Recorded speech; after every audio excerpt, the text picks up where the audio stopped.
I thought I would do this video and talk about how I read my Bible, and this isn't necessarily to tell you how to read your Bible, but these are the tricks that I use. Like for starters, and my room's a giant mess. I'm sorry.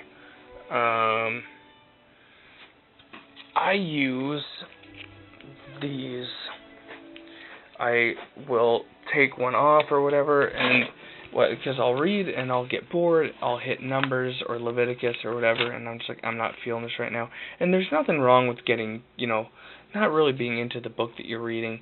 So I take a bookmark and I stick it in there and I read something else, and as you can see, I got plenty of bookmarks, and people tell me, well, isn't that bad to, just ignore parts of the Bible and stuff, and I'm like, well, you can always come back to it, and I highly recommend you do, but the important thing is you're reading. It's good to be reading the Bible, and, don't stop. The problem is a lot of people get to Numbers, and then they stop reading the Bible, and then they lose interest, and, there's power in actually reading it and keeping up with it, so stick in there, find something else you're interested in, read a different book in the Bible, and I like to write in my Bible a lot, too.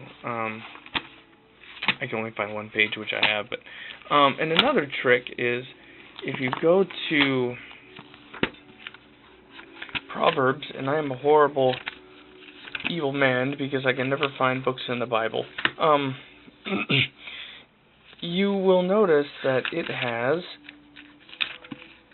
31, if I can ever get to the freaking page, it has 31 books, and 31 days in a month as well, so take a proverb for the day of the month and just read that proverb if you're not going to read anything else. And also, it's also good to read, do some Psalms too. It's really, the thing I like about the Psalms is they're really truthful. A lot of complaining in the Psalms, a lot of, just brokenhearted, prayer in the Psalms, just being human. It's real honest, and then there's also a lot of rejoicing, thanking God for pulling him out of his slump, David specifically. So yeah, Psalms is something good to dip into, hopefully on a daily basis. And there's actually a plan you can use, and it's extremely simple, and when people hear plans, they freak out. 1 chapter in the New Testament and 2 chapters in the Old Testament will get you reading the Bible in a year. And that's it. It's about as simple as it gets. Just 2 in the Old, 1 in the New, and you've read your Bible in a year. I just read whatever I want. And I haven't read as much of the Bible as I have listened to a lot of my Bible. There is actually an app. There's an app that you can get called the YouVersion app, and a lot of people have heard of it. It actually has an audio Bible, and the guy that does the audio is awesome. He's got the coolest voice, and he's excellent at reading. It's worth hearing, even if you're a fan of acting. God, this LED is bright. But yeah, I highly recommend everyone get that, because I'll turn it on in my car, or if I'm laying in bed and I can't sleep. I've heard probably the whole New Testament just with that, and several books of the Old. And I'm quickly on my way to finishing the Bible, and I know it may not be the same as reading, but it's better than nothing, and it works when I can't read, like when I can't read in the car.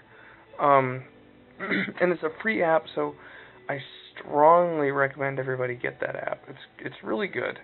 And I have to say something about reading your Bible.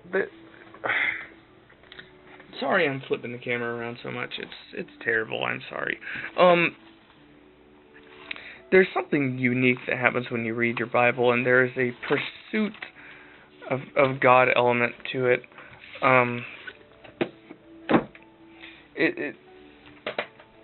When you read the Bible every day with an open heart, it does change you. Whether you respond to that change is one thing or not, and if you don't, If you're stubborn, then that might make things harder for you as far as, opening a relationship with God. But it's not just another book. It is something unique happens in you. You remember verses that you normally wouldn't remember. Your things that were okay before suddenly become. You develop a guilty conscience, and it's not just like, oh, hey, I remembered that from the Bible. It's it's a supernatural thing. It's extremely hard to explain. I know I sound crazy, but I highly recommend getting into the Bible and reading it, because it does change people. It changed me. A lot of music I used to listen to all of a sudden wasn't okay. And there's something supernatural in this book. And it's an engaging read. It's a very interesting read. There's a lot of, I like the books about war. I like, reading about war and history. Not to say war is a good thing, but it's an interesting thing to read about. About how God delivered them in many battles. So whether you were a Christian or not, it's an entertaining book. A lot of people are just so close-minded and they just hate it so much. I don't know why. They won't give it a shot. And I'm like, for one, you won't be ignorant if you read the Bible. No offense. And if you want to argue against the Bible, you should read it, because you're knocking it before you're trying it. So anyway, those are just my pointers. And starting the Bible with the Bible in the morning is recommended. Most people recommend it that way. It's just a good way to start your day. But any time of the day is better than nothing. And I recommend scratching down notes in your Bible and circling verses that mean something to you, because you're going to come back to those one day and remember that. And I really like Exodus. It's a great story. I actually have I don't know if you can see this.